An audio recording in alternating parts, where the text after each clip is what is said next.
Les nuits vous paraissent longues. Vous ressentez de la frustration, du stress, du mal à dormir. Vous êtes à bout. Détendez-vous.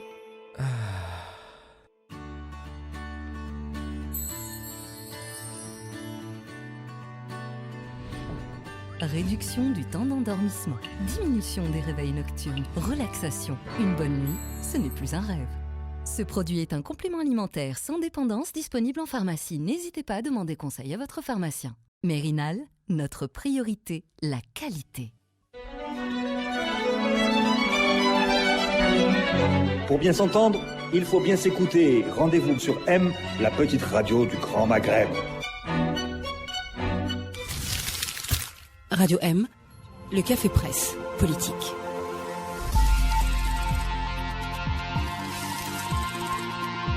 Chers auditeurs, bonsoir et bienvenue au Café Presse Politique. Nous sommes sous le choc. En ce mardi 28 mai, ce matin, est tombé un martyr pour la liberté.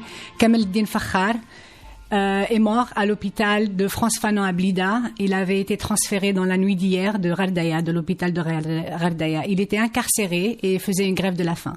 Avec nous pour parler de cette tragédie, Maître Salah Debbouz, qui est son avocat depuis de longues années et défenseur des droits de l'homme. Bienvenue, maître. Merci. Saïd Jaafar, bonsoir. Bonsoir. Abdelkrim Zrilech, bonsoir. Bonsoir. Hassan Wali, bonsoir. Bonsoir. Qadi Ihsan, bonsoir. Bonsoir. Alors, avant de commencer à vous poser toutes les questions qu'on a tous en tête, maître, j'aimerais qu'on écoute d'abord un extrait d'un entretien, peut-être, je pense, le dernier qu'il a donné. Il l'a donné à Mohamed Ali Allalou, qui s'est déplacé à Ghardaya, qui est allé le voir chez lui, et je pense que c'est à cause de cet entretien qu'il a été remis en prison. Voilà, écoutons le rire de Kamel El-Din Fakhar. Kamel El-Din Fakhar, ça fait combien de temps que راك دوكا libre, راك حر؟ خرجت le 16 juillet 2017. 2017. صافي عام ونص هكذاك قريب عام ونص. وكيفاش راك تحس روحك؟ عندك راك تشك في عباد يتبعوك ولا يعسوك ولا؟ انا جي ريبري الخدمه نتاعي، رجعت الخدمه نتاعي خدمت توجور في لوبيتال. انا نخدم مع الزوال ما مجاهدة كمال الدين. باش تكوا بور موا لا ميتين جيمي لا ميتين حبيتها، ماشي ما حبيتش نسترزق منها. المهم شاك فوا جوج فوا ماتنو كنت جيت وكنت دخلت يسقسيو لانفيرمي يسقسيو الميتين يلمي بوز دي جون ثم ما دوموند علاش نخرج برا لوطر فوا ما خلاونيش نخرج جوسكا ماتنو يقلقوا فيا. مي ان سيرتان مومون كنت نخمم ديك نخرج من الحبس جو كيت عندي لا فامي تاعي، عندي ولاد نتاعي نخاف عليهم ديال بريزاي ولا كنت جو بريباري يعني اكتيفمون باش نخرج نروح كيكو بار على باليش ودير في بالي سواء كندا سواء استراليا. سير كيفاش نعيش في كنت التليفون تاعك هذا ويصوني. واش لا صورة تاعك واش دايره؟ روك اند رول ما على باليش اللي دايرها الروك ديالنا. روك ديالنا صح. كنت تتبع روك ديالنا. الله بها. قلت لك كي يعود يوقفوك تضرب في الكوميساريه، تدفع بلانت بالبوليس اللي ضربوك واللي سبوك ما يشدوهاش. وكي تروح للعداله مده عامين وما كانش وقائع درتها، كيفاش تخاف على تعود تشك في روحك؟ معليش ديري راجل دي جو يقول لك هنا كوريا الشماليه ممنوع تهضر، ممنوع تنفس، نشوف تخرج عليا ولا ما تخرج. مي عندنا الدستور يعطي لك جميع الحقوق والحريات صح. ومن بعد انت تستعملها تمارسهم بدون تدخل الحبس بدون هذيك بقات صعبه. ولكن يعني الشهر الاخير هذا الحراك اللي بدا هذا الموفمون دو بروتيستاسيون فرحت والله. ستاسيور بارمي تشوفي والله اللي يور سبور نشوفه من بعيد، هذا شغل من بعيد وبريسكومون قرب باسكو كي تشوف من قبل يعني كي كنا في الحبس يديروني ان ايزولمون توتال مده اكثر من عام. ممنوع المحابس نشوفهم، ممنوع يهضروا معايا، محبوس يهضر معايا يعاقبوه. Maître Debbouz, c'était pas la première fois que Kamel El-Din Fakhar était mis en prison. Est-ce qu'on peut savoir depuis quand il était en prison cette fois-ci? Il a été arrêté le 31 mars. Il est resté en garde à vue 48 heures chez la police. Elle a été présentée devant le procureur de la République, après, et devant le juge d'instruction. Le juge d'instruction de la première chambre du tribunal d'Ardaya avait décidé de l'incarcérer avant de voir son dossier. Son dossier n'était pas devant lui. Et c'est Frère qui me l'a dit. Il m'a dit, le juge d'instruction a décidé de me mettre en détention provisoire sans voir le dossier. Il lui a dit, dossier ta'ak mazel ma djanish, mais tu es en détention provisoire. Et est-ce qu'on sait pour quel motif il était mis en prison? Les accusations... Cette fois-ci? Oui, parce que je suis co-accusé dans le même dossier. Vous-même, vous êtes co-accusé? Oui, on est accusé dans les mêmes... et j'allais être incarcéré moi-même si ce n'était pas les avocats qui avaient fait une grève et qui avaient déclaré que si je suis incarcéré, ils n'arrêteraient pas la grève jusqu'à ce que je sois libéré. C'est seulement pour ça que le juge a évité l'incarcération et a décidé un contrôle judiciaire de 2 fois par semaine. Les accusations, je crois qu'il y a 14 chefs d'accusation, je ne les ai pas toutes en tête, diffamation, et essentiellement à base de cette interview, ils ont tiré des accusations comme la diffamation, atteinte à un corps constitué, incitation à attroupement armé. Dans cette interview? Oui.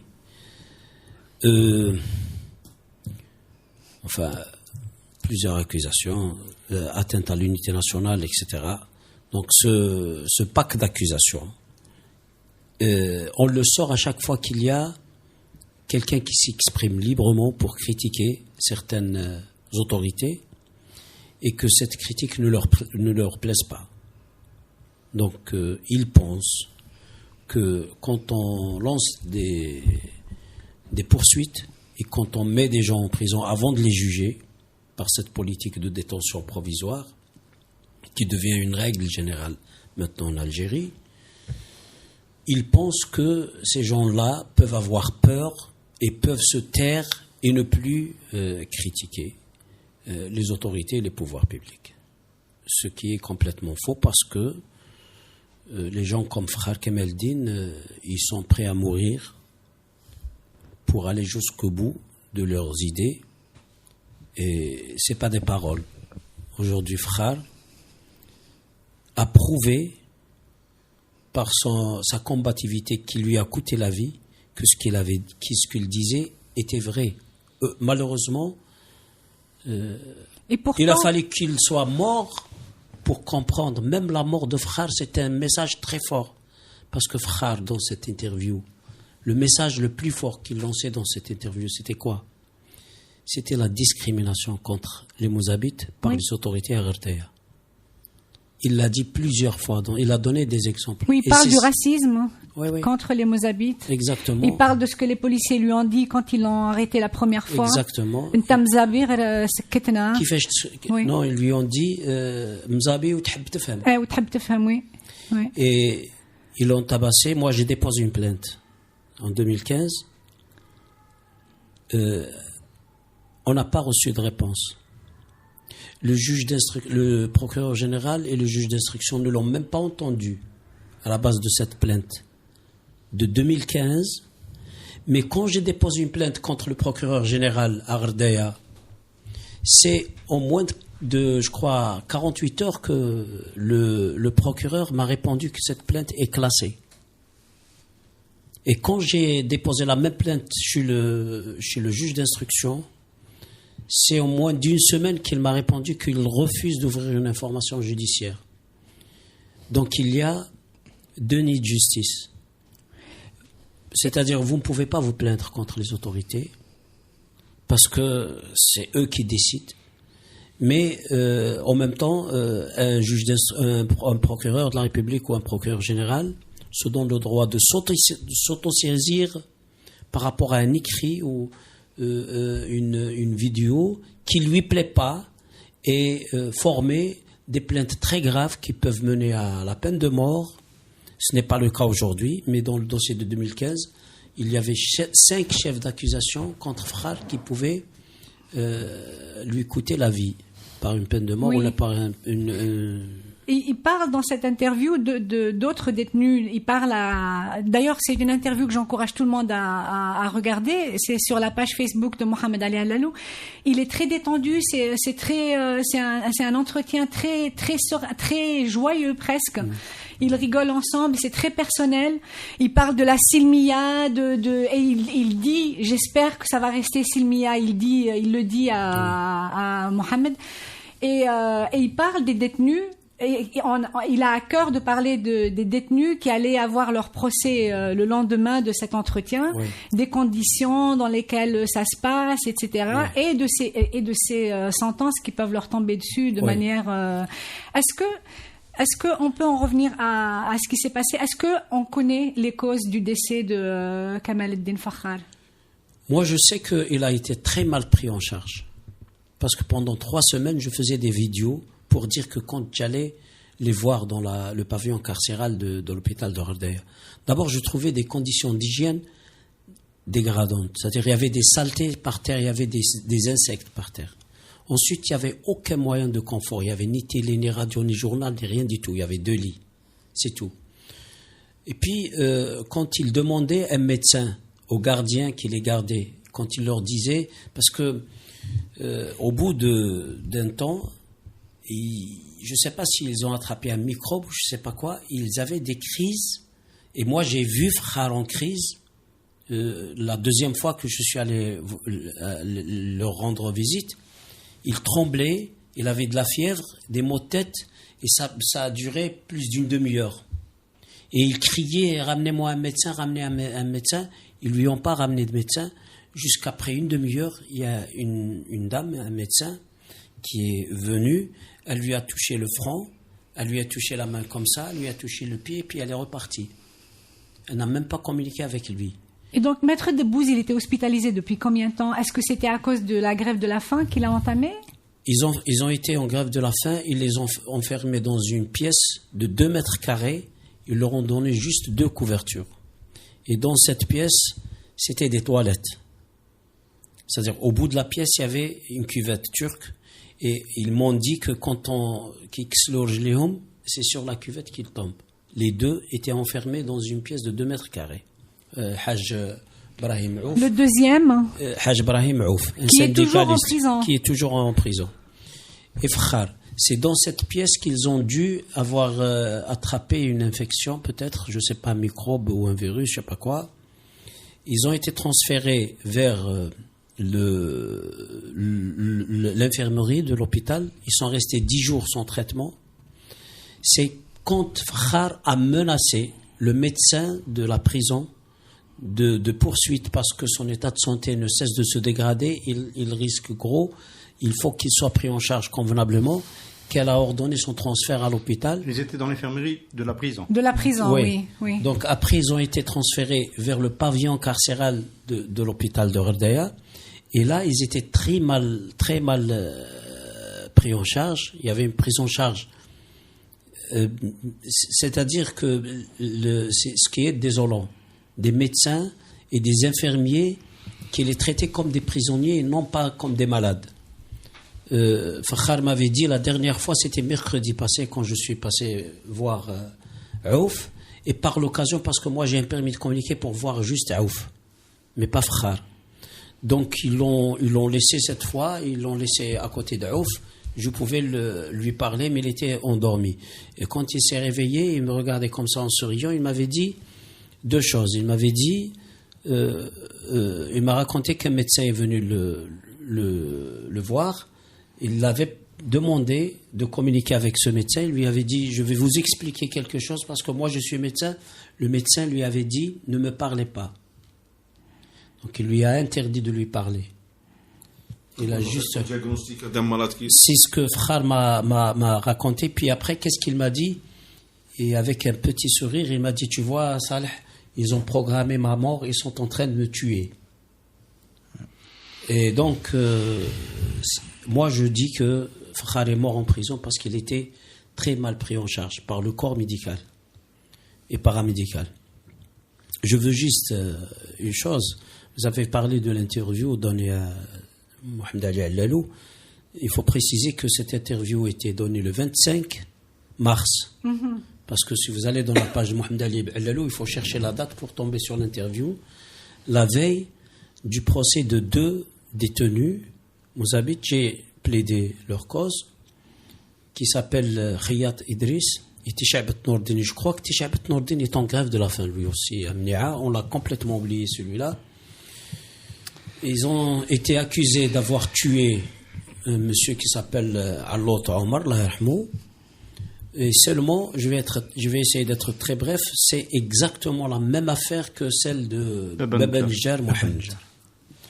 Donc, il y a eu un meurtre, et à Gherdaya, ils ont une liste d'activistes. Quand ils ont une affaire compliquée qu'ils ne trouvent pas de solution à cette affaire, c'est systématique, on prend dans la liste des activistes et on colle l'affaire et on fabrique de petites preuves. Quelqu'un qui dit je l'ai vu rôder, pas précisément et puis on les condamne.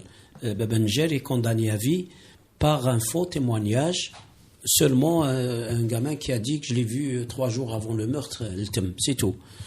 Et donc, ils voulaient faire la même chose avec Khiyat Idriss et Tishabat Nourdin, qui sont des activistes bien connus du groupe Fakhar.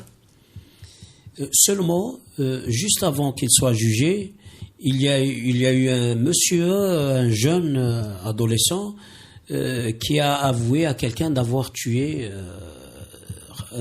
Allot. C'était la veille de l'audience, la première audience de Khiyat.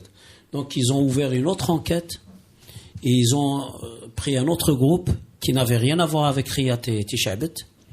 Et le mineur était jugé, reconnu coupable d'avoir formé une association de malfaiteurs pour commettre un crime, condamné à 5 ans de prison ferme. Et donc, quand je suis allé, le 26, l'audience était reportée 2 fois. La dernière fois, c'était le 26 pour qu'elle soit plaidée. Et donc, Fakhar avait donné cette interview le 25. Le 25, il prévoyait qu'il va y avoir une sanction. Il a dit, j'espère qu'ils vont être relâchés, mais si vous écoutez bien l'interview, vous allez voir qu'il avait des soupçons.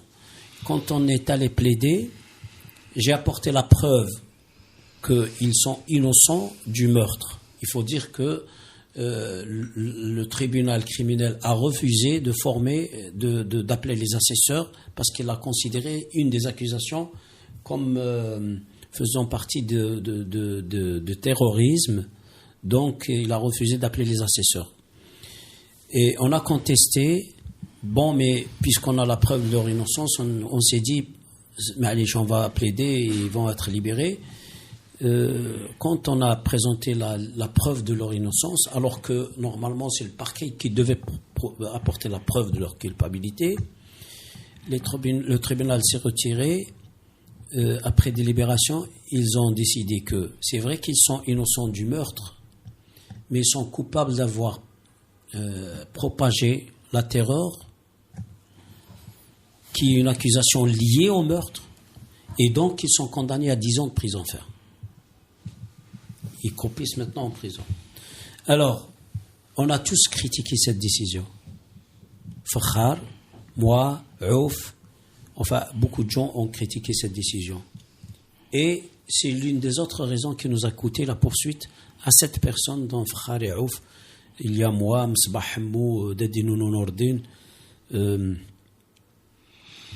Cheikh Belhaj Msardin, il y a Babaz Khodir qui est à l'étranger.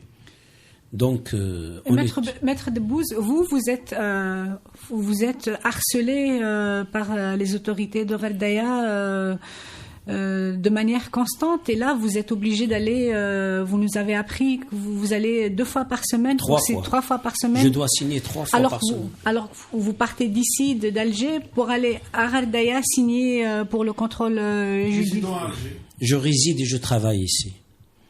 Donc, pourquoi Et ça, c'est parce que vous défendez des détenus politiques de Gherdaya. À Gherdaya, oui. le procureur général, le Wali, les autorités locales de Gherdaya n'admettent pas qu'on les critique. Et donc, ils sont prêts à à n'importe quoi pour sanctionner les gens qui les critiquent. Et j'en fais partie. J'ai beaucoup de dossiers à Gherdaya, et à chaque fois que je vois des abus, je vois des dépassements, je fais des déclarations, comme je fais à travers le territoire national, mais il n'y a qu'à Gherdaya que je suis poursuivi. Donc, j'ai failli être arrêté, incarcéré. J'étais arrêté, mais j'ai failli être incarcéré le 8 avril. Il y a eu un mouvement que je salue de toute la corporation des avocats en Algérie qui avait fait une grève pour le 9 avril parce qu'ils n'ont pas admis que je sois poursuivi pour mes activités professionnelles, parce que c'est de ça qu'il s'agit. Ils ont donc évité l'incarcération, mais ils ont décidé un contrôle judiciaire de 2 fois par semaine que la chambre d'accusation a décidé d'ajouter le 3e jour. Donc je suis obligé d'être présent à Gherdaya 3 fois par semaine, ce qui me gêne énormément. Alors, sans parler du coût que ça me fait sur le plan financier, sur le plan de physique. C'est du harcèlement, c'est exactement. Perte d'activité. Ouais. Exactement. Donc c'est du harcèlement, c'est de la vengeance. Moi, je qualifie ça comme de la vengeance. Les responsables de la justice à Gherdaya sont en train de se venger des gens qui les ont dénoncés, qui ont amené le groupe de travail pour les détentions arbitraires à dénoncer cette situation et à ordonner au gouvernement de les relâcher. Donc je pense que c'est une vengeance sur ça. Oui, on va parler aussi des autres détenus politiques en Algérie. Mais avant d'en arriver là, je voulais revenir sur un point important. Dans l'entretien qu'il donne à Lalou, il parle de beaucoup de choses. Il parle de la blessure. Il parle des blessures qui sont encore ouvertes à Gherdaya. Il utilise ce mot après les affrontements, les morts, etc. Et il explique que c'est ça qui fait que la mobilisation pour le Hirak n'est pas aussi forte qu'ailleurs. Mais il ne parle pas du tout d'autonomie dans cet entretien. D'abord, il a le droit de parler d'autonomie, oui, s'il le veut. Absolument. Ça ne constitue pas un crime. C'est son opinion, absolument. Voilà. Oui. Ensuite, pourquoi on met des gens en prison? Parce qu'ils expriment une opinion qui est différente de la nôtre. Vous avez parlé de détenus politiques ou d'opinion d'une façon générale. Il y en a beaucoup en Algérie. Je saisis l'occasion pour dire que Haj Ghermoul est en prison parce qu'il a affiché son hostilité au 5e mandat. Les policiers lui ont cherché des histoires, ils l'ont provoqué, il a réagi, mais c'était pas ça. Ça, c'est le prétexte. La vraie raison, c'est qu'il s'est opposé au 5e mandat, parce que Haj Ghermoul, c'est un militant des droits humains. Vous le connaissez personnellement, Maître Debbouze? Personnellement, j'ai eu l'honneur de défendre Haj Ghermoul. Ça fait 5 ans. Il est en prison depuis quand maintenant? Ça fait, je crois, 4 mois. 3 ou 4 mois. Il y a Ben Naoum à Relizane. Il y a Louisa Hannoun, il ne faut pas l'oublier. Louisa Hannoun, il y a le général Ben Hadid dans la santé. Ce sont des détenus d'opinion. Dans la santé, c'est beaucoup dégradé. Alors, il y a d'abord, premièrement, ce sont des détenus d'opinion. Mais la chose la plus grave, on n'a pas le droit de mettre les gens en prison avant de les juger. La détention provisoire, c'est une exception quand il y a des faits graves. C'est-à-dire qu'on a peur que le crime se propage. C'est-à-dire que, par exemple, quelqu'un qui tue, on l'arrête pour ne plus tuer. Ou là, on a peur que des preuves soient effacées. Mais c'est une exception qui ne doit pas dépasser un taux de 1 à 2%. Nous en sommes à près de 50%. Tu donnes une opinion, tu es en détention provisoire, et ça peut durer, je connais des cas qui ont duré 7 ans, après ils ont été relaxés. Donc, ça c'est un abus d'autorité qu'il faut condamner, et moi je réfléchis maintenant à une action sur le plan international contre le gouvernement algérien pour ce que je considère comme un crime d'ordonner la détention des gens sous prétexte qu'en usant d'une exception à la loi. Donc, oui, tous les détenus d'opinion, il y en a beaucoup Il y a des gens, il n'y a pas que les détenus, attention, il y a des gens qui sont licenciés, les Ahmadis. C'est vrai, les Ahmadis, ils étaient en prison, et il faut le dire, hein, je le dis clairement, c'est les Américains qui sont intervenus pour ordonner au gouvernement algérien de ne plus mettre les Ahmadis en prison. C'est comme ça qu'ils ont été libérés. Et j'en sais quelque chose. Après, mais cet harcèlement contre les Ahmadis s'est transformé, au lieu de les mettre en prison, on les licencie, on les prive de voyage, on leur enlève, on leur confisque leur passeport, etc. Il y en a même qui ils leur ont fait divorcer de leurs femmes. C'est-à-dire, il y a des gens qui sont allés voir les femmes de certains Ahmadis pour leur dire, ils ont apporté des imams pour dire aux femmes, haram trihi ma'ahad sid, puisqu'il est Ahmadi, donc au kafir. Et il y a des femmes qui ont demandé le khul', en pensant que c'était haram. Donc vous voyez le harcèlement, il n'y a pas que la prison, mais c'est-à-dire il y a dans certains cas, c'est infernal. Je connais un Ahmadi qui a signé à résidence. Il ne doit pas quitter son village sans l'autorisation du procureur, du juge d'instruction qui était en train d'instruire son affaire. Ça dure depuis plus de 2 ans. Il y a des situations où on n'a pas de solution parce que ça sort de la légalité. Ça devient une décision et vous essayez de trouver des solutions, vous ne trouvez pas.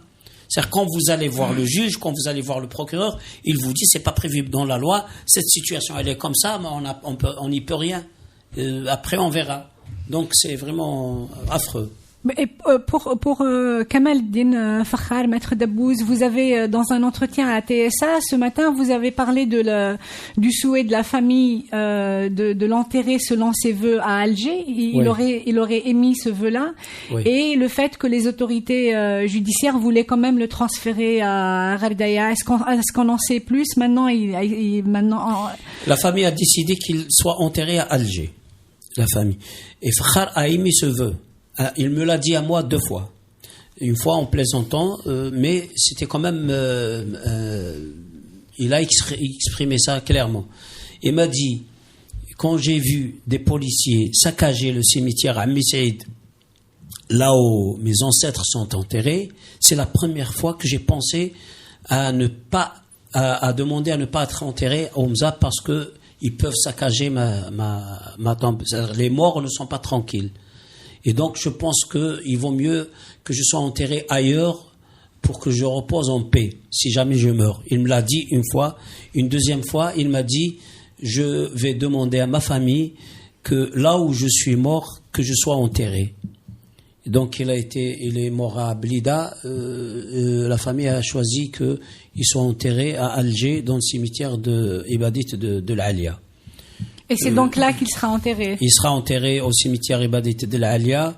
C'est une question de formalité parce que la responsable de l'hôpital de France Fanon avait remis la dépouille aux autorités.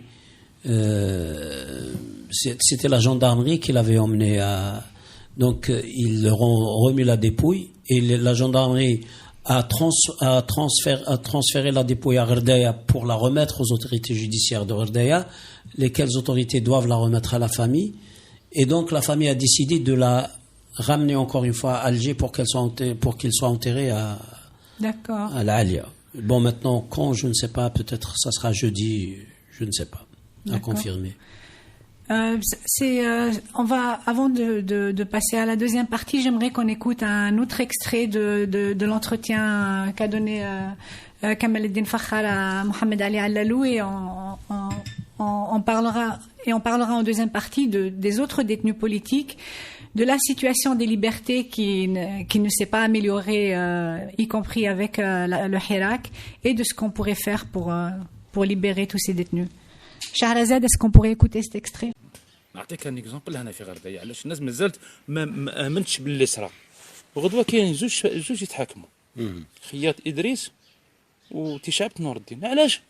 اتهموهم باللي قتلوا واحد سيرته مسك الله يرحمه عمر علوط، صافي 30 موا في الحبس.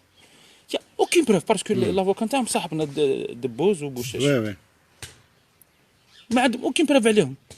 لا فامي نتاع اللوط هذا المرحوم قال لهم هذو ما عندكمش دليل اللي طلقوهم غدوه يشرعوا صافي 30 موا 30 شهر وما راهم في الحبس.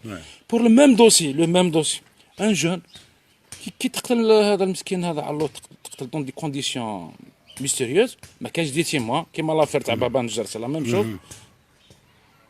ان جون الوقت هذاك تقتل السيد هذاك نورمالمون لو 16 ديسمبر 2016 كان في الحبس تاع المناعه تهز مع لي زيفيرمون تاع غردايه هذو جون. الوقت اللي تقتل السيد هذا لو جون هذا نسميوه نذير كان في الحبس. إبا مات راه متابع عنده رقابه قضائيه على مقتل هذا علوط. الوقت اللي تقتل علوط كان عنده المير اليبي ديالهم اليبي ديالهم كان في الحبس كان عندهم والله جوج كماتنا راه عنده رقابه قضائيه ومتابعه يعني شوف انكروابل دي جامي في تحكيها له ما يهمكش. على هذيك في غردايه هنا الناس سون با انكاجي مازال الجرح مفتوح. كي دي سونتين دو جون ماتنا في غردايه راه مهربين ما يدخلش غردايه. علاش عنده دي بورسيوت هكذاك هو يخاف يقول لك نسلم روحي. والقاضي هذاك يمشي بالتليفون يمكن يعطي لي 10 سنين يمكن يعطي لي 20 سنه. حنا في لا كونداناسيون تاعنا كون كونداني حتى عندك حتى لا بين كابيتال محكوم بالاعدام شتاشير. كاين الملف تاع بابا نجار محمد مصبر عليه بزاف عنده حكم بالاعدام ومن بعد حكم مؤبد ديفينيتيف. جاسيستي لي 2% تاعو ما كان حتى غرام تاع دليل. علاش سيتي ليبوك سيتي جون كان يجي اللوكال تاعنا سيتي بارمي لي جون موزابيت اللي الوقت هذاك بداو يديروا لي مانيفيستاسيون. قال لي الوقت سي لا ميم ميبري كي هزوني 2015 ضربوني لا بوليس مزابي وتحب تفهم سي سا اللي تجرك. وعلاش يا كيك شوز دو راسيزم دو ميبري شغل تاع مزابيتي كوميرسون تاع كوميرس التفي راك ديجا راك مليح راك تبروفيتي تدير كوميرس سي سا ممزوع وزعفوا على الراسيزم سي الفيزاج ايدو تاع البوفوار هذا يعني دار جرائم كبار ماشي غير دار دراهم وعلى باليش النيبوتيزم هذه بلاصي بن عمو كسر البلاد هذه كسر لي بارتي بوليتيك وكل. Voilà, Kamal Din Fakhar est mort, Rabbi Yarhamou, mais il y a encore des dizaines d'autres détenus politiques à Ghardaya et ailleurs en Algérie. Restez avec nous, on va en parler très rapidement.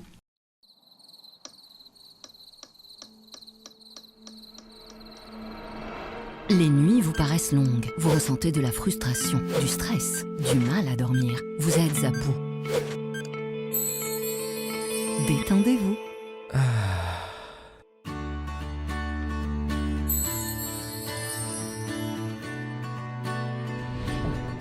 Réduction du temps d'endormissement, diminution des réveils nocturnes, relaxation. Une bonne nuit, ce n'est plus un rêve. Ce produit est un complément alimentaire sans dépendance disponible en pharmacie. N'hésitez pas à demander conseil à votre pharmacien. Mérinal, notre priorité, la qualité. C'est la deuxième partie du Café Presse Politique et je sais que les autres invités veulent réagir à ce qui s'est passé à la mort de Kamal Din Fakhar. Ihsan. Bon, le peuple algérien est en situation de rébellion depuis 3 mois. C'est parti sur un mandat politique, non au 5e mandat. Maintenant, on est sur Erhoga. Le mouvement a pris beaucoup de temps. Si au cours de ces semaines et ces mois, il y a peut-être eu un délitement dans la relation à notre cause et à l'adversité qui s'est développée vis-à-vis de l'État, de l'autorité. Je pense que le drame d'aujourd'hui vient nous rappeler pourquoi nous sommes mobilisés, pourquoi les Algériens se sont levés. Il y a beaucoup d'Algériens qui se sont posé cette question. Nous vivons depuis extrêmement longtemps sous un État autocratique, brutal, qui ne comprend que le rapport de force. Il ne comprend rien d'autre. Il comprend que le rapport de force. Lorsque le rapport de force est du côté de la population, des citoyens, il renonce, il recule le temps où il à la limite à laquelle il pense pouvoir ne pas devoir reculer plus, et il repart à l'assaut. Et à chaque fois que le rapport de force a été défavorable, nous avons laissé des plumes, nous avons laissé notre honneur. Mohamed Tamal est mort en prison. C'est un journaliste, nous ne l'avons pas suffisamment défendu. Et nous pensions, de manière naïve, que cela ne se reproduirait pas en Algérie. Nous le pensons d'autant plus fort que, arrivé le 22 février, on avait l'espoir que, dans une nouvelle situation avec un rapport de force qui, cette fois-ci, a beaucoup changé en faveur des citoyens et de la citoyenneté, ce type de situation ne se produit pas. Et qu'est-ce qu'on apprend aujourd'hui avec Maître Salah Debbouze? C'est qu'en fait, il y a une extraterritorialité. C'est-à-dire qu'il se passe des choses. Moi, j'étais extrêmement choqué ce matin en apprenant la nouvelle. Je suis remué par ce que je viens d'entendre. Il y a une situation d'extraterritorialité, c'est-à-dire qu'en fait, le rapport de force est variable. Là où la population peut se mobiliser beaucoup, on va peut-être faire plus attention. Là où il y a la possibilité d'écraser les Algériens et une catégorie d'Algériens qu'on considère comme étant un peu différente, on va le faire sans hésiter, en piétinant la loi. Ce procureur, Maître Ben Salem, moi je peux le dire, Maître Ben Salem, c'est le procureur de la République c'est procureur général. Procureur général de Gherdaya. Dans un processus révolutionnaire, il est jugé immédiatement. Il a réglé des comptes personnels, un peu comme le fait Gaël Saleh à son échelle. Gaël Saleh ne fait que régler des comptes personnels depuis qu'il a le pouvoir dans son entièreté. Et en fait, on est dans l'évaluation de ce que on peut faire, de ce qu'on peut imposer, comment on peut punir les gens qui ont pu se dresser contre l'autorité de l'État. Et donc, aujourd'hui, il faut qu'on réintègre cette notion. C'est le rapport de force, la mobilisation qui va nous protéger.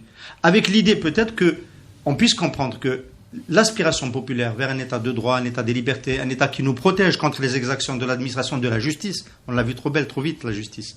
On l'a vu trop belle, trop vite. Son indépendance, etc. Cet État-là, c'est un combat.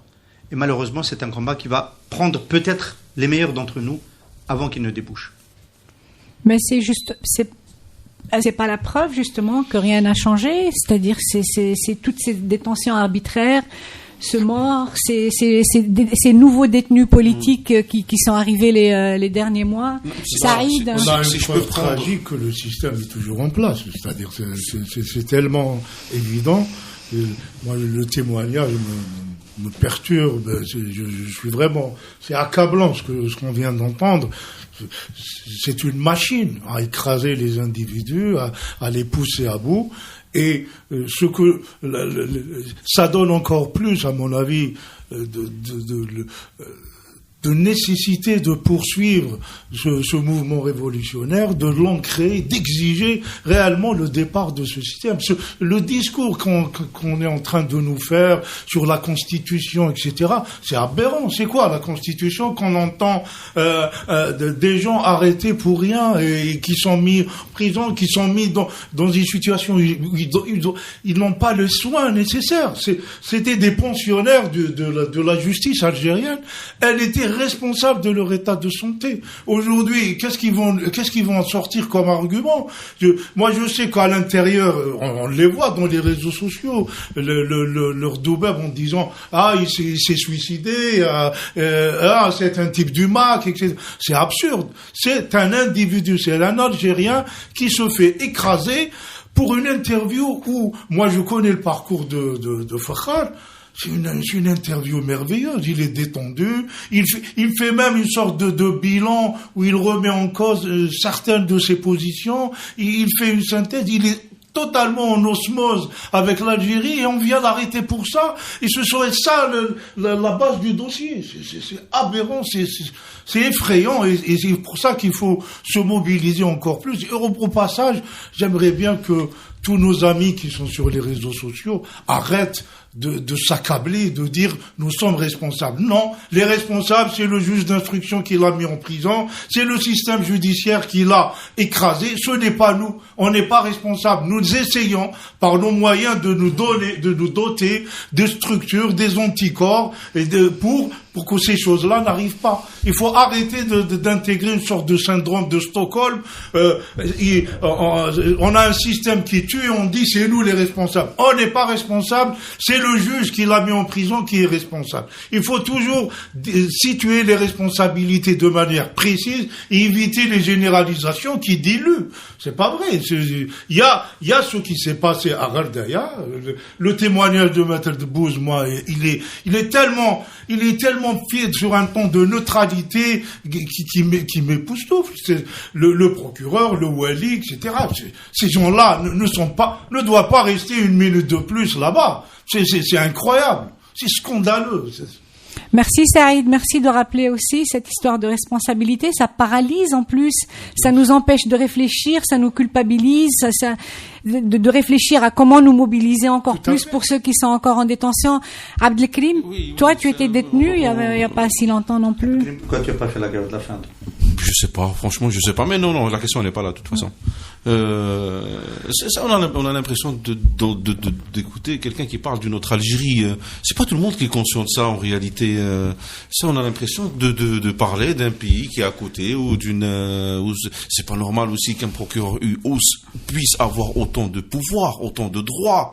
Puis s'il y a personne qui le surveille, c'est pas rassurant du tout. Et ça va rien régler ce genre de choses. Ça va augmenter la colère. Personnellement, là maintenant, moi je suis venu détendu tout à l'heure ici chez vous. Mais là, je vais pas sortir détendu d'ici. Ça va pas, ça ne va ramener que de mauvaises choses, même dans ce qui se passe au Hirak. Et je crois que réellement, les Algériens c'est pas tous les Algériens qui sont conscients de ça. Personnellement, j'arrive pas à croire 80%, je le dis, j'arrive pas à croire qu'il y a un procureur algérien dans une ville algérienne qui puisse mettre un Algérien pour de fausses accusations à ce point aussi grave que ça en prison et attendre qu'il meure. J'arrive pas à croire ça, moi. Ça veut pas dire que le monsieur est en train de mentir ou quelque chose. Mais moi, j'arrive pas à croire que on est arrivé à ce point-là. Parce que ça c'est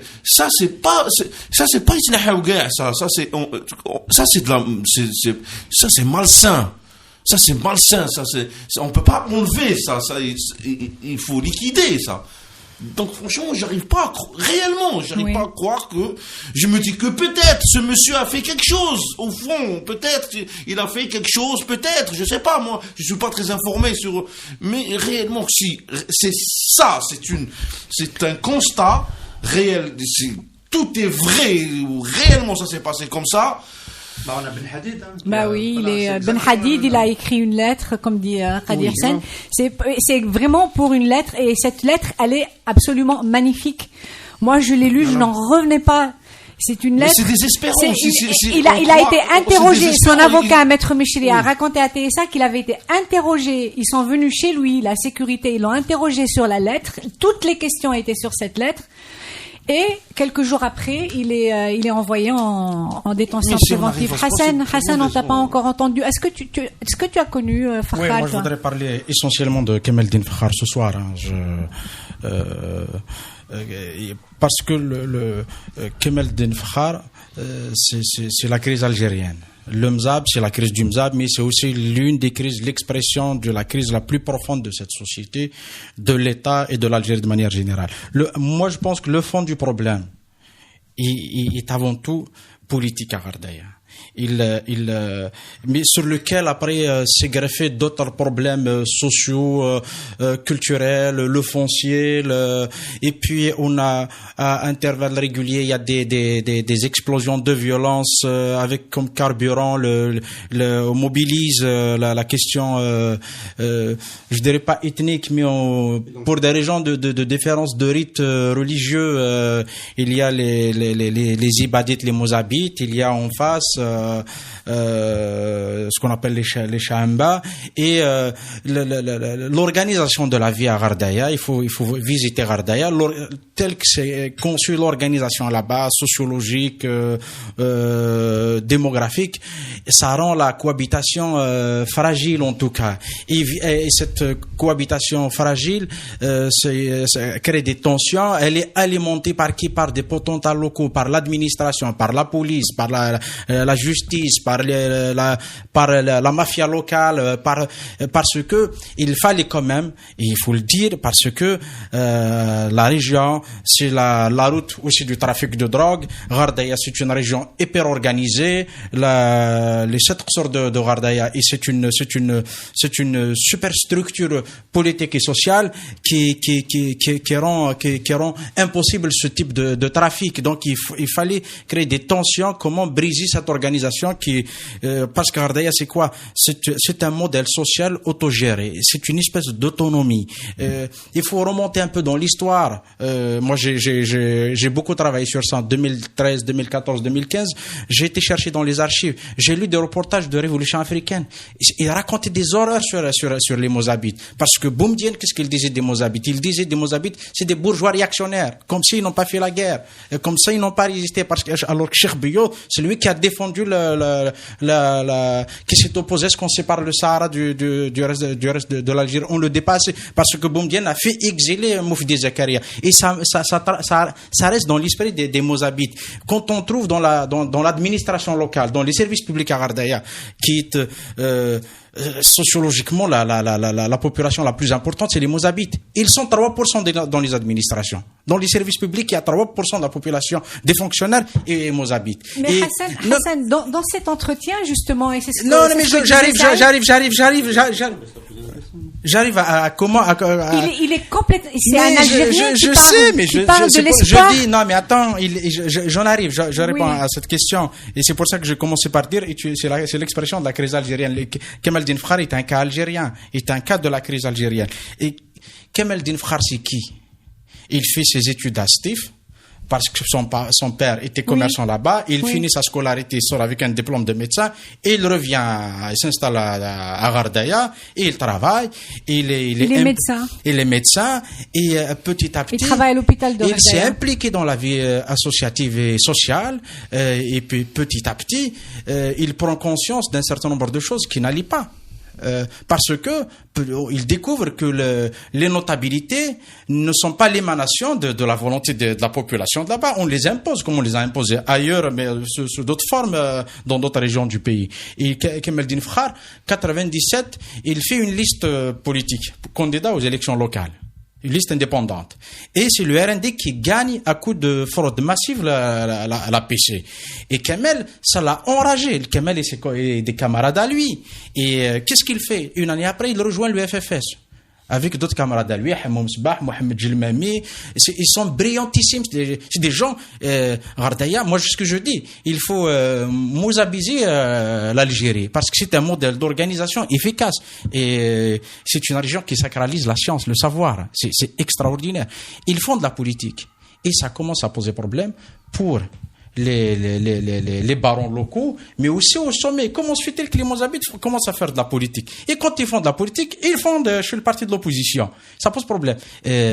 Kemal Din Fkhar faisait partie du groupe qui avait accueilli Hussein Ahmed en 99 en campagne présidentielle. Et donc, c'est quoi le FFS qui s'installe à Ghardaya? Ça pose problème pour le pouvoir local et le pouvoir central.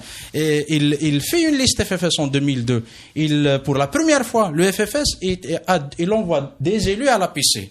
Et là, Kemal, il découvre des choses dans le fonctionnement de l'administration locale. Il se bagarre, il mène la vie dure aux fonctionnaires, à la wilaya, à tout le monde.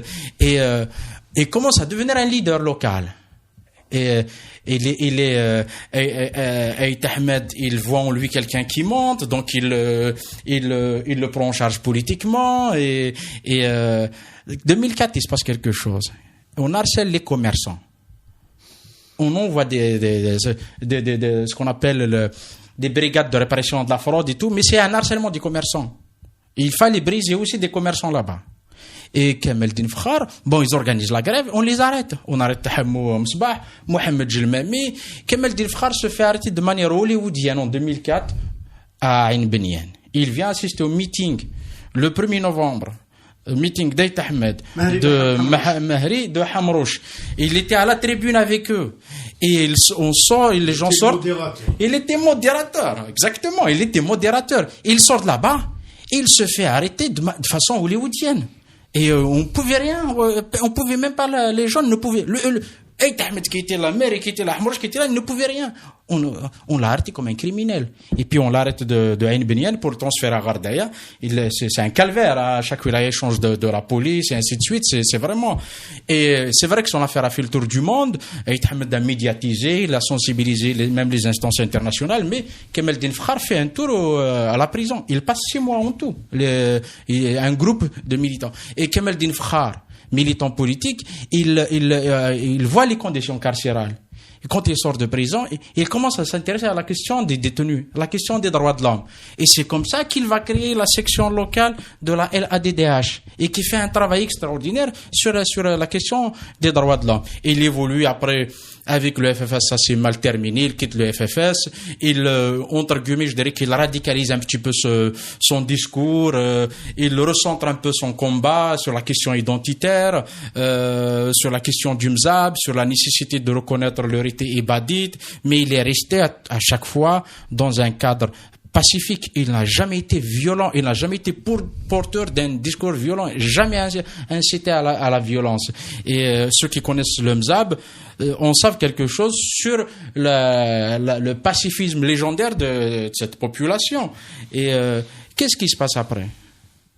Et Kamel, il s'affirme comme figure, il dénonce tous les abus qui se passent là-bas. Ils se sentent, bien sûr, moi je pense qu'à raison, ils se sentent que les Mozabites sont persécutés. Il donne on lui dit, tu es Mozabite, tu es Taoust Femme. Il est défini comme ça. Ce n'est pas les Algériens qui lui disent ça, c'est des fonctionnaires, c'est de la police.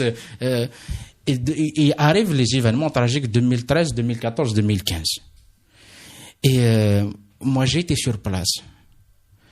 Qu'est-ce qu'on fait? Il y a des affrontements, ok, d'accord. Mais on va toucher à quelque chose de sacré chez les Mozabites.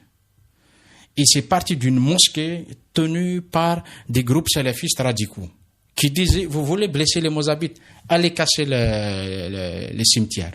Ils sont allés démolir devant une brigade de gendarmerie, devant la présence des gendarmes qui étaient permissifs. Ils ont démoli le mausolée à Memoussa, qui est un érudit, et ça a été d'une violence inouïe pour les Mozabites.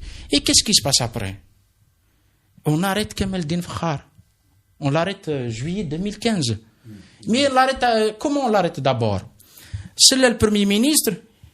Il dit Ras el-Fitna c'est Kamel Din Fakhar. Ou Yahya, chef du RND, il dit chef el-Fitna, Ras el-Fitna c'est Kamel Din Fakhar. Donc on désigne d'abord le coupable politiquement. Et puis ils sont suivis une campagne médiatique de persécution. On en a vu. Et le procureur, qu'est-ce qu'il fait? Il arrête Kamel Din Fakhar. Politiquement, il est coupable. Et on donne la caution. On donne la caution judiciaire à une accusation politique. Il passe 24 mois. Il n'était pas le seul. Ils étaient un bon groupe. Il a fallu qu'il fasse une grève de la faim pour obtenir la tenue d'un procès. Oui. Pour qu'il puisse obtenir un procès. J'ai assisté au procès à Média. Eh ben, c'est quoi l'accusation? Je ne dirais même pas que c'est une faible accusation. Il n'y a rien. Kamel Din Fakhar, il a montré ce qui s'est passé pendant les événements. Il leur a dit, faites une enquête sérieuse pour savoir ce qui s'est passé.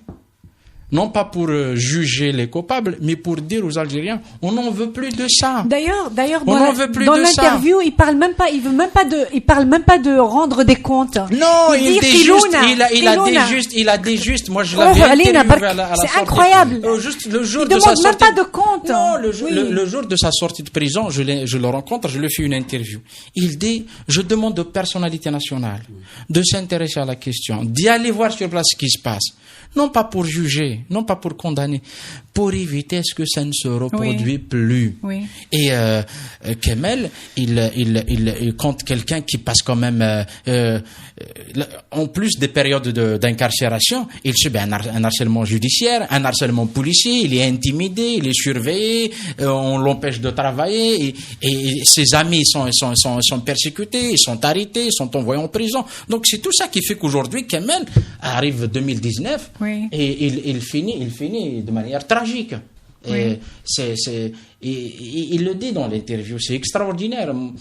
Kamel, dans un moment de colère, il peut avoir des positions qui dérangent, qui divisent, mais il dit, nous voulons vivre dans une société tolérante, démocratique, oui. On respecte les droits de l'homme, nous sommes une société plurielle, elle est merveilleuse comme ça. Il le confirme avec ce qui se passe depuis le 22 février. Oui. Il le confirme, il retrouve cette joie, mais il fallait briser Kamel Din Fakhar.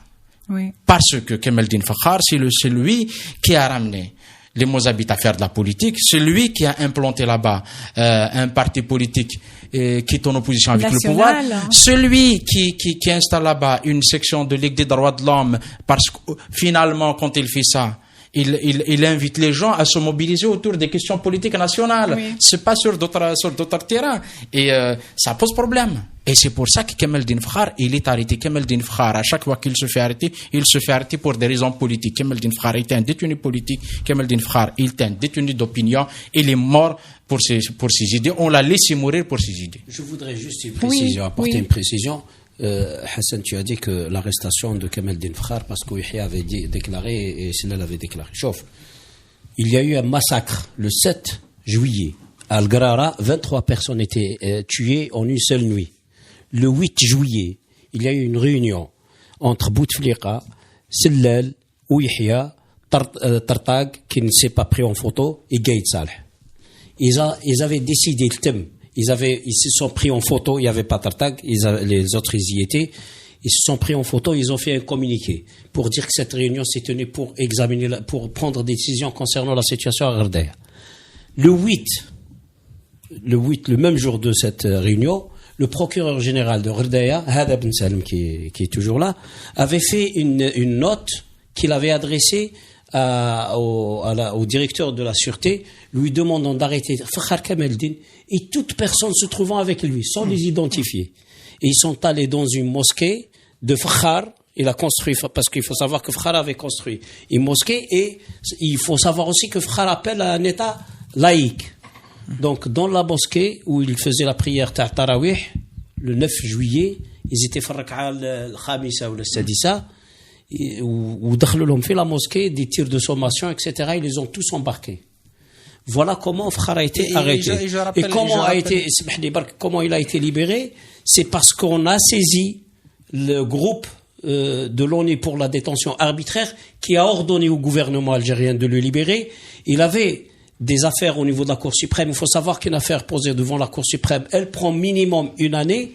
Et dans le cas de Fakhar Kamel Din, tenez-vous bien, je venais de déposer le mémoire en appui pour le pourvoi en cassation qu'on devait appuyer par un mémoire. Le 19 avril 2017, je l'ai déposé à la cour de Ghardaya pour qu'il soit transmis à la Cour suprême.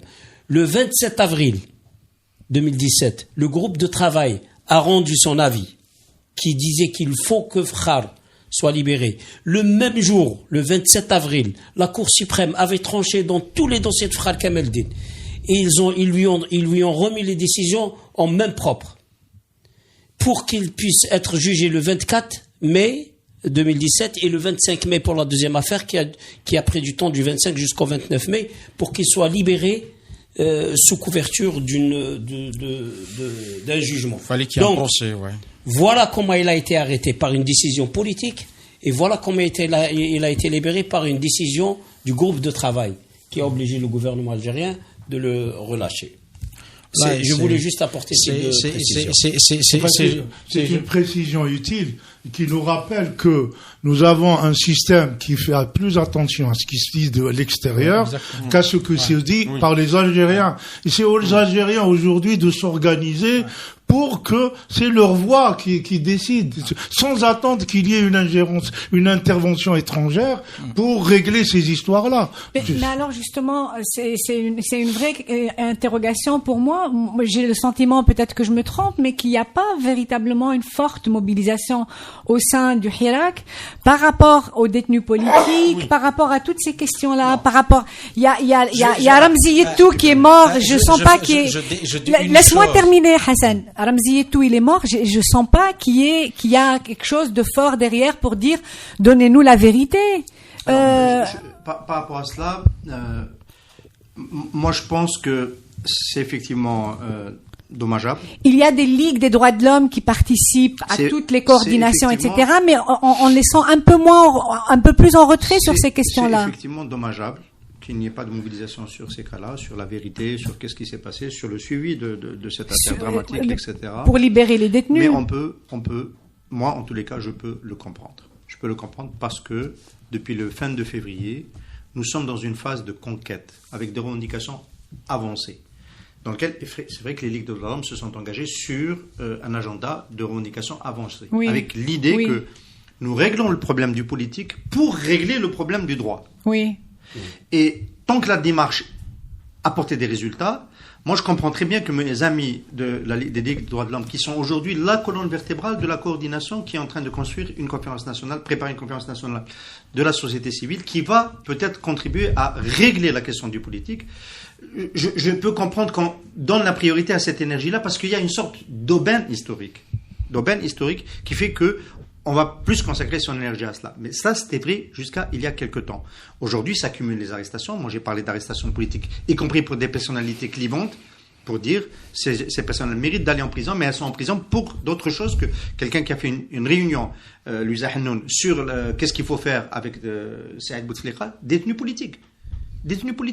Et ainsi de suite. On a cité les sortes. Dans le cas de Louisa, elle est clairement détenue. Elle n'a aucune raison d'aller en prison. Clairement. Mais pour d'autres, comme Toufik Mediane, j'ai dit qu'ils ont plein de raisons pour aller en prison, mais les raisons pour lesquelles Guelsa les a mis en prison, ce sont des raisons de type politique. Et que donc, à partir d'un certain moment, peut-être qu'il faut penser maintenant à s'organiser en comité, parce qu'il faut fédérer les ligues, tous les collectifs qui travaillent sur les droits de l'homme, etc., en comité de défense des détenus pour leur libération. C'est-à-dire introduire une dose de lutte peut-être un peu défensive, tout en maintenant le cap sur les luttes conquérantes que nous menons depuis 3 mois.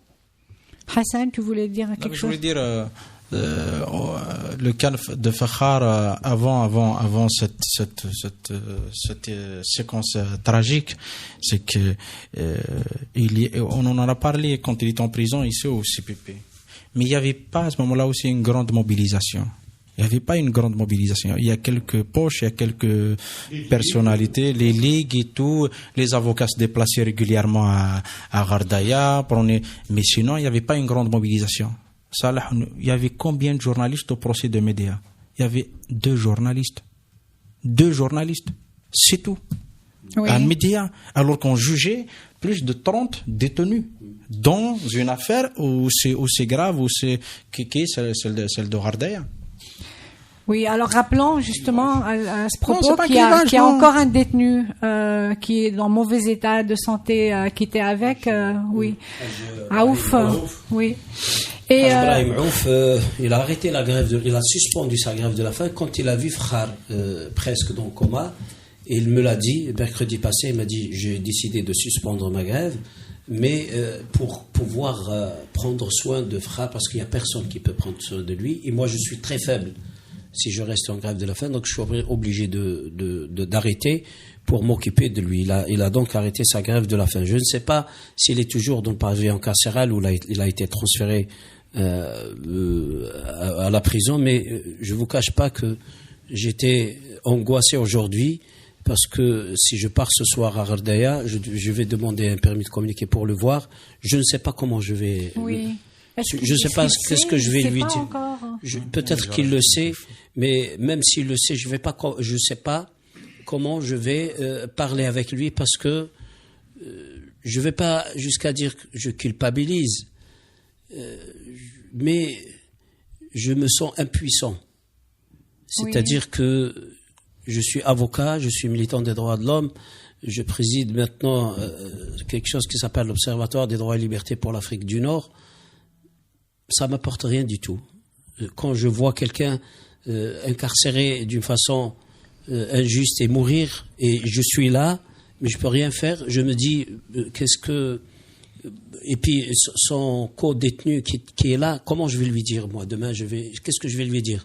Parce qu'il ne le sait pas. Mais même s'il le sait, comment je vais Salah, moi je pense que Kamel Fakhar, il va quand même sa mort va réveiller les consciences. C'est pas une affaire, qui va passer comme ça. Mais on voit les réactions. Attendez. Les réactions, attendez. La mort de Temelt n'a rien réglé. La mort de Frare. Pas dans la même conjoncture. Écoutez, je suis pas pessimiste. Écoutez, je suis pas pessimiste, mais j'essaie d'être réaliste. Moi, j'ai fait du terrain. Pendant presque 15 ans, j'ai parcouru tous les tribunaux et les cours d'Algérie. Je vous dis une chose. Les Algériens, je vais peut-être prendre une image qui est un peu, peut-être ça va vous paraître. Les Algériens, on démarre très fort, mais tout de suite, on lâche. Voilà. Donc le mouvement Hada, moi, ce qui m'angoisse, il faut que ce mouvement tienne la route. Il faut que si on ne change pas le système d'une façon radicale, il n'y a pas de solution. Et changement de système d'une façon radicale, je vais vous dire ma vision des choses en 2 mots. Pour moi, un État jacobin ne convient pas aux Algériens. On a hérité d'une structure administrative de la France. Elle ne convient pas. Je ne vais pas parler de l'armada juridique, mais il y a des choses à revoir. Mais on a surtout hérité des pratiques de gestion de société coloniale, c'est-à-dire la répression comme base de gestion. السرابس espionnage وطرطق les partis من الداخل ودير الفتنة etc. C'est ça le mode de gestion de ce système. J'ai dit une fois, que des gens sont allés libérer le pays par des actes de sabotage. Ils ont eu le génie d'attaquer le système colonial par des actes de sabotage partout, y compris la lutte armée. Ça a marché. Mais ils ont pensé, ils ont cru qu'ils peuvent construire un État par des actes de sabotage. Ils sont en train de produire des actes de sabotage partout dans l'espoir de construire un pays. Ça ne peut pas marcher. Et c'est devenu dans les gènes presque des Algériens. C'est-à-dire, Doulka, vous, تلقى زوج جزائريين يتلاقوا في فرنسا ولا شوف, j'ai un ami qui, pardon, c'est une crise. Écoutez, j'ai des amis qui travaillent dans des chaînes étrangères. Qu'est-ce qu'ils me disent, des journalistes qui travaillent dans des chaînes étrangères? Ils me disent, il m'a dit 26 nationalités, ils sont tous solidaires. Si tu es un Algérien, si un Algérien arrive, il dit attention, c'est devenu un réflexe de s'autodétruire, de s'attaquer. Cette façon de penser qu'on peut construire quelque chose en procédant par des actes de sabotage, et en a marre. C'est devenu un mode de gestion de société, et ça a contaminé la société. C'est-à-dire, c'est ce que j'appelle Nidam Fasid et Moufsid. C'est-à-dire, ce régime, Fasid, mais il Fasid fait la société. Aujourd'hui, on est tous contaminés. On se regarde, tu fais un parcours avec un groupe, si tu fais plus d'une année et tu ne sors pas avec des dégâts, avec des collègues, tu es très bien. Et dès que tu passes 6 mois ou 7 mois, si on est 3, on dit attention à le 3e. On dit attention, et puis donc c'est devenu un mode de gestion de société insoutenable. C'est ça, je pense, le fond du problème. Je veux dire, rajouter un dernier mot rapidement sur Ghardaya. Que les autorités de ce pays, locales ou nationales, doivent admettre que les Mozabites, ce sont des Algériens. Ils ont le droit de faire de la politique librement. Ils ont le droit d'exercer leur citoyenneté librement. Et parce que depuis quelques années, je donne un exemple de quelqu'un qui est militant pacifique, qui appelle au calme là-bas et tout. Hamoum Sbah, pendant longtemps militant du FFS, membre de la direction du FFS. Et l'année passée, il a été sous contrôle judiciaire pendant plus d'une année. Et dans cette affaire maintenant, il est aussi poursuivi, alors que c'est un homme qui fait de la politique, qui est pacifique, qui est porteur d'un discours politique national, qui s'adresse à tout le monde. Et pourquoi il faut que les autorités de ce pays admettent que l'Mzab, c'est des Mozabites, mais ils sont Algériens à part entière. Ils ont le droit de faire de la politique dans ce pays. Et personne n'a le droit de les empêcher. Voilà. Il faut changer de régime. Voilà. Exactement. Merci. Voilà. Merci à tout le monde. Merci mais le combat de Kemeldine Fakhar, c'est vrai que c'est un sacrifice suprême. Il est mort en héros. Voilà. Pour l'Algérie, pour Chidawa. Il est mort debout, il est mort digne. Et moi, je souhaite mourir de la même manière. Non. Mais attendez, non. On va mourir un jour ou l'autre. Mais je veux pas mourir en lâche. C'est ce que je veux dire. Oui. Mais mon souhait le plus cher, c'est de mourir debout et digne, comme est mort Kemeldine Fakhar, sans parler des conditions de sa mort. Mais le problème, Ce n'est pas une personne. C'est un compagnon de lutte, moi, Kamel Din Frère. C'est un frère, c'est un compagnon de lutte, comme beaucoup d'autres. Hein. C'est pas parce que mais il y a plein d'hommes dignes en Algérie. J'ai eu l'honneur de défendre Mohamed Fali, j'ai eu l'honneur de défendre Touati Merzouk, Slimane Bouhafs, je ne sais pas qui d'autre, des avocats à Oran qui ont affronté leur bâtonnier parce qu'ils n'étaient pas d'accord avec lui. C'était un vrai combat parce que j'avais en face de moi tous les membres du barreau d'Oran et j'avais beaucoup de difficultés à les défendre. C'est-à-dire sur le plan de la faisabilité des choses, c'est-à-dire il y avait des avocats qui voulaient nous empêcher.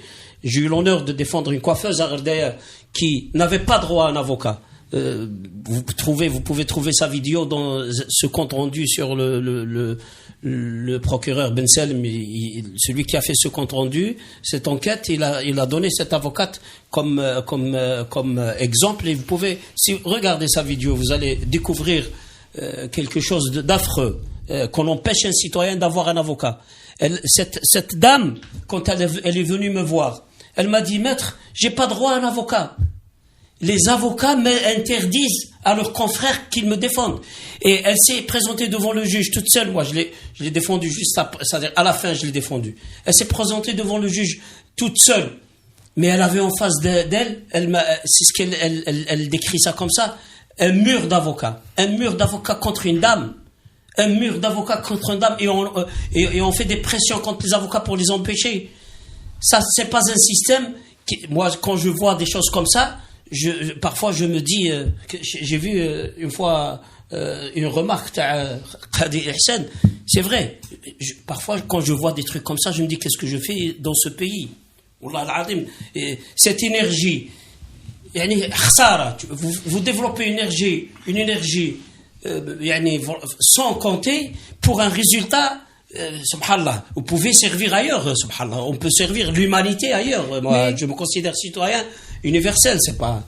Mais donc, c'est ce que disait Kamel dans cet entretien, qu'il commençait à organiser son départ, oui. Et que le Hirak est arrivé et que la lumière de l'espoir est devenue. Kamel voulait dire. Kamel, il m'a dit quand il était en prison, il m'a dit: le jour où je sors, je pars.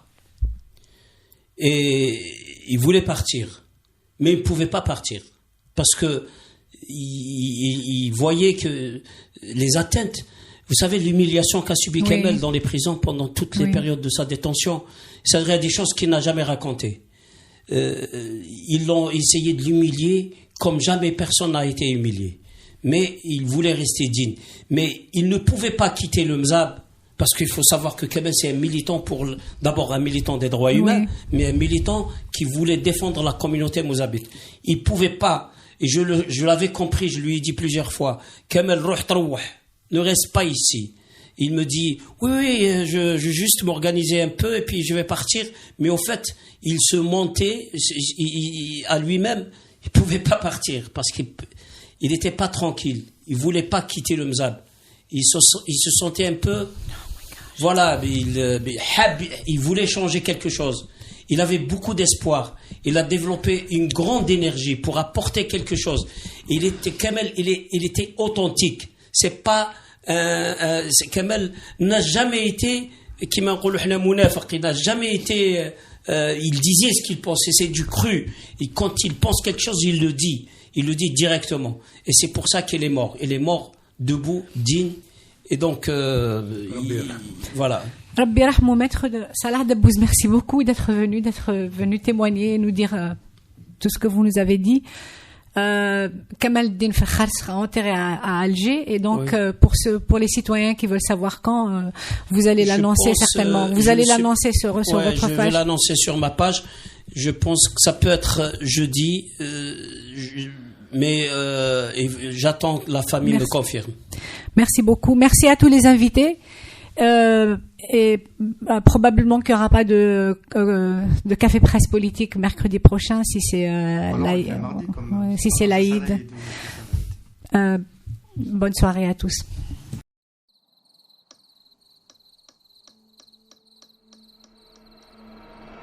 Les nuits vous paraissent longues, vous ressentez de la frustration, du stress, du mal à dormir, vous êtes à bout.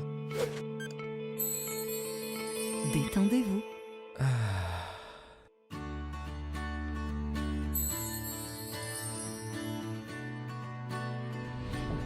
Réduction du temps d'endormissement, diminution des réveils nocturnes, relaxation. Une bonne nuit, ce n'est plus un rêve. Ce produit est un complément alimentaire sans dépendance disponible en pharmacie. N'hésitez pas à demander conseil à votre pharmacien. Mérinal, notre priorité, la qualité. Pour bien s'entendre, il faut bien s'écouter. Rendez-vous sur M, la petite radio du Grand Maghreb.